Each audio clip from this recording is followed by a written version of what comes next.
কোরবানি দিয়ে কেউ শপিং করে?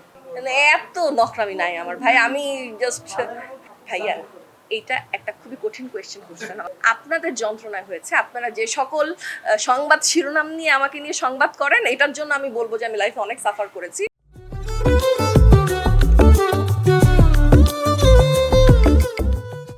বিকজ আমার কাছে ভালো স্ক্রিপ্ট আসে না। না ভাইয়া, আমি এবার ঈদেও একটা নাটক করছি, গত ঈদেও আমি একটা নাটক করছি, কিন্তু আমার কাছে না ভালো স্ক্রিপ্ট আসে না। যেরকম স্ক্রিপ্ট আসে ওগুলো করলে তোমরাই আমাকে বলবা যে আপু আপনি আর কি টাকার এত অভাব যে আপনি এই ধরনের স্ক্রিপ্টে কাজ করেন। কারণ ভালো স্ক্রিপ্ট না আসলে আমি কি করব? আমি কাজ করতে চাই, কিন্তু আমার কাছে আমি যেমন স্ক্রিপ্টে কাজ করতে চাই এরকম স্ক্রিপ্ট আসে না। এই যে আমি মা বাবা ভাই বোনের একটা সিকুয়েল হচ্ছে এবার 7 পর্বের, তো ওখানে শুটিংয়ে দেখে সবাই আমাকে বলছে আল্লাহ তুমি যে কাজ করবা, আমরা তো ভাবছি যে তুমি আর করবা না। তাই আমি বললাম যে আমি তো কাজ করতে চাই, কিন্তু আসে না। এটাও অনেকে বিশ্বাস করে যে আমি এখন কাজ করতে চাই না, যেহেতু মাঝখানে কয়েক বছর আমি চাকরি করতাম। তো এই জন্য ধরে নিচ্ছিল যে আমি শুধু মানে কাজই করব, অফিসই করব, অ্যাক্টিং করব না। বিষয়টা একদমই তা না। ইনফ্যাক্ট আমার অফিস থেকে আমার ফ্লেক্সিবিলিটি ছিল যে আমি যখন শুটিং করব তখন ওনাদেরকে জানাতে আগে আমরা ওয়ার্ক ফ্রম হোম দিয়ে আমাকে ওভাবে কাজ করাবে। বাট ভালো স্ক্রিপ্ট আসে না। আমি তো মাসে 22 দিন কাজ করতে চাই। আগে যেরকম কাজ করতাম শুক্র শনিবারের প্রতিদিন, আমি সেভাবেই কাজ করতে চাই, কিন্তু স্ক্রিপ্ট তো আসা লাগবে। স্ক্রিপ্ট আসলে আমার কাজ করতে কোনোই সমস্যা নেই, আমি আরো হ্যাপি। কোরবানি দিয়ে কেউ শপিং করে? করে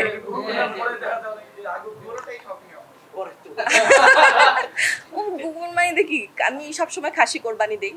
তো আম্মা গরু দেয় দেখে আমি খাসি দিতাম। সো এবার শ্বশুরবাড়ি তো শ্বশুর গরু কোরবানি দিবে, আমি খাসি কোরবানি দিব।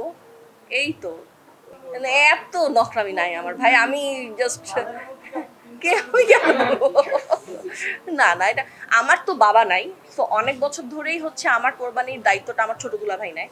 উনি ওনার মতো করে কিনে নিয়ে আসে, আমাকে শুধু জানায় যে এই টাকাটা বিল আসছে।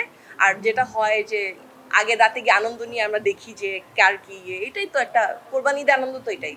ভাই আমি জীবনে একবারই গিয়েছিলাম, আমি অনেক ছোট ছিলাম। তো আমি খুবই মানে আমরা বাচ্চারা তো এমনি পশু পাখি বেশি পছন্দ করে। তো গেলাম, কিন্তু গিয়ে গোবর দেখে আমি ওই গেটের সামনে কান্নাকাটি শুরু করলাম। পরে আমার বাবা কি করবে, পরে ওই যে বাবার সাথে যে বাবার অফিসের যে অ্যাসিস্ট্যান্ট ছিল ওনাকে দিয়ে আমাকে বাসায় পাঠাইছে যে খুব জ্বালাচ্ছি, ওকে বাসায় নিয়ে যাও। তারপর থেকে আর কোনো দিন আমি আগ্রহ প্রকাশ করি নাই। আর এমনি তো ভাইয়া মানে মানে আমার কাছে আসলে আমার দুলাভাই থাকাতে আমার কখনো যেতে হয় নাই, বাট দুলাভাই না থাকলে তো আসলে অপশন ছিল না, যেতেই হইতো। সো ওইটা হইলে হয়তো বা যেত, যেহেতু অপশন আছে না যাওয়ার, সেজন্য যাওয়া হয়নি।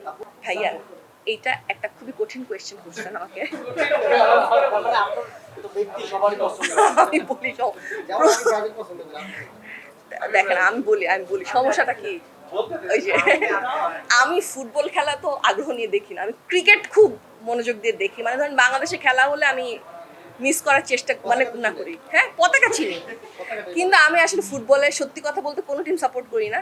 ইনফ্যাক্ট একটা ব্র্যান্ড থেকে আমাকে পিআর পাঠাতে চায়, তো জিজ্ঞেস করলো যে আপু আপনার ভাইয়ার জন্য পাঠাবো, তো কি পাঠাবো। তা আমি আমার হাজব্যান্ডকে জিজ্ঞেস করলাম যে তোমার জন্য কি পাঠাবে টি শার্ট। তো ও বললো যে ব্রাজিলের পাঠাক। আমার মনে হয় ও খুব একটা দেখে না। পরে বললাম যে আচ্ছা ওর জন্য যেহেতু ব্রাজিল বললো, তাহলে আমার জন্য আর্জেন্টিনা বানাবো, তাহলে দুইটাই থাকলো বাসায়। কিন্তু আমি যে কোনো টিম সাপোর্ট করি বিষয়টা তা না। সাকিব তো আসলে আমাদের দেশের, আমি বলবো একটা আসলে বাংলাদেশের ক্রিকেটের ইতিহাসে সাকিব খুবই গুরুত্বপূর্ণ একটা প্লেয়ার।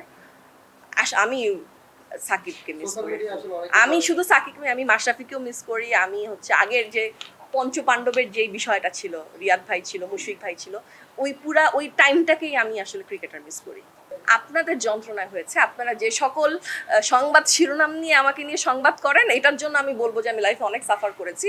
বাট আমার ক্যারিয়ারে এটা ইম্প্যাক্ট পড়েছে নাকি এটা আপনারাই ভালো জানেন।